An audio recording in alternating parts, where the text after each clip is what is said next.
Hello, welcome to episode 5 of Unlocking an Abundant Africa podcast. So why do systems fail even when resources exist?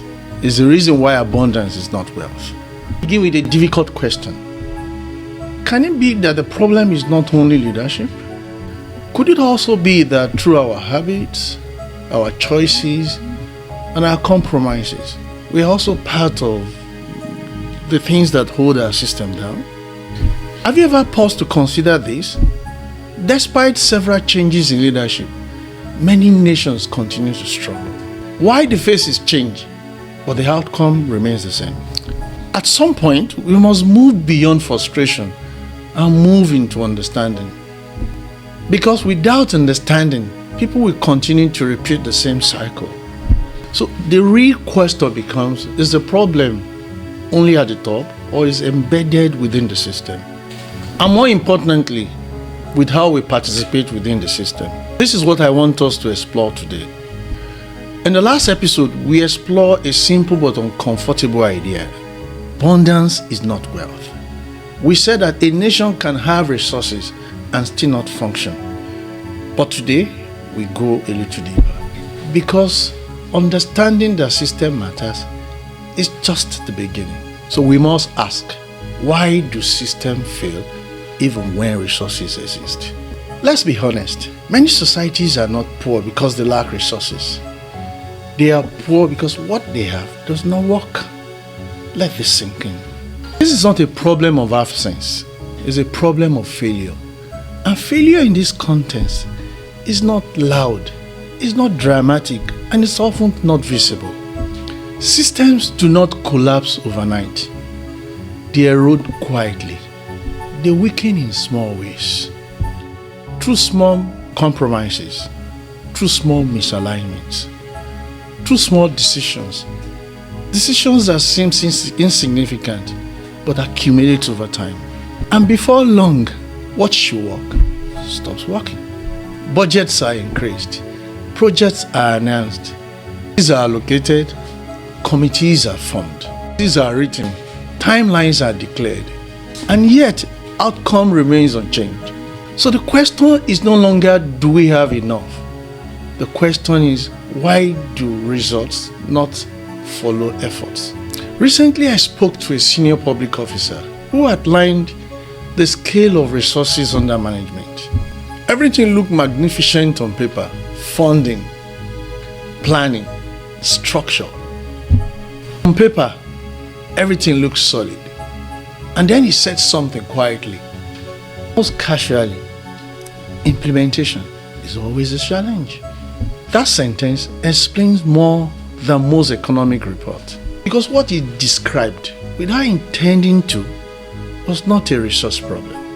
It was a system failure, and more specifically, it was a failure of alignment. Because systems do not fail loudly, they fail quietly through misalignment. Let us break this down. Systems fail when incentives are wrong. When those responsible for delivery are not rewarded for outcome. It's like paying your dispatch rider salaries without measuring how many letters he delivers and how timely.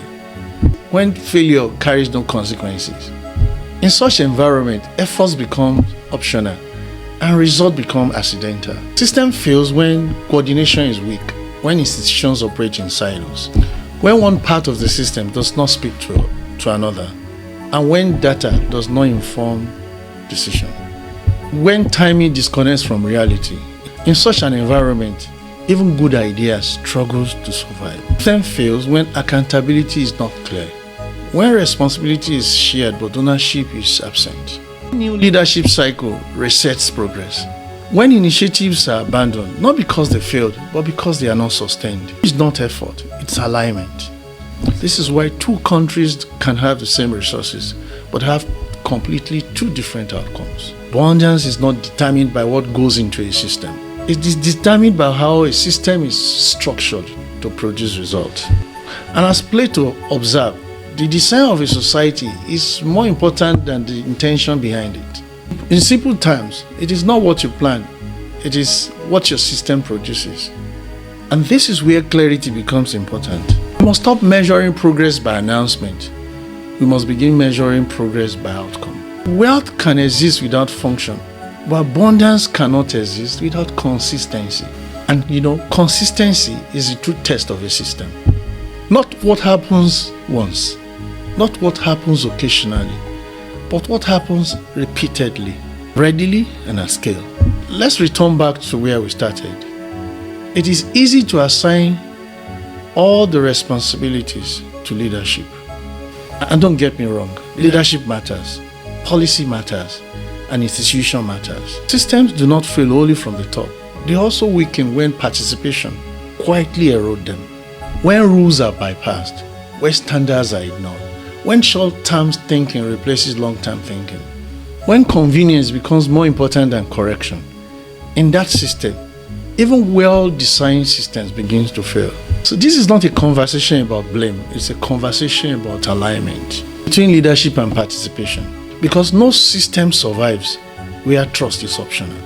And no nation experiences progress when responsibility is externalized. You cannot import abundance. You cannot announce it.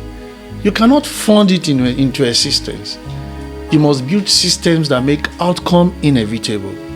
So the real question is not how do we get more, but what must work so that progress becomes normal.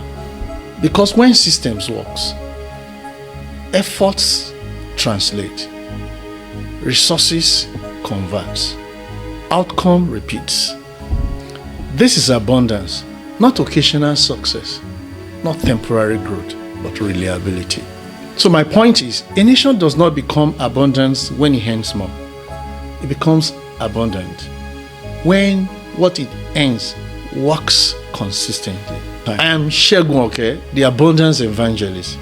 Thank you for thinking with me. And if this discussion resonates with you, join me in the next episode. We are building this understanding together.